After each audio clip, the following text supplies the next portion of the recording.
ทางยิงและทางซ้ายสำหรับทางผู้โดยสารที่หาบ่ขึ้นรถกรุณาเข้านำตามบอนนางระบุในที่รถไฟของทานขอให้บรรดาทานนำเอากระเป๋าและเครื่องติดตัวของทานไว้ในสั้นเก็บเงียนเครื่องสำหรับกระเป๋าเดินทางที่มีขนาดใหญ่กรุณาวางไว้บอนเก็บรักษากระเป๋าขนาดใหญ่จอกน้ำคั้นนมและเครื่องอื่นๆที่อยู่ด้านข้างกระเป๋าเดินทางของทานเมนให้ทานเก็บไว้น้ำตัวของทานเพื่อหลีกเลี่ยงการลุกเฮียที่จะส่งผลกระทบเฮ็ดให้คนอื่นบาดเจ็บขบวนรถไฟกำลังเข้าจอดอยู่สถานีโพนโฮ女士们、先生们，刚上车的旅客，请按车扶牢自行和座位，随身携带物品请放在行李架上，较大物品请放在另一件行李架上。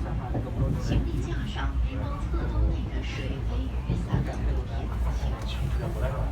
以免掉落发生擦肩而过。列车前方停站是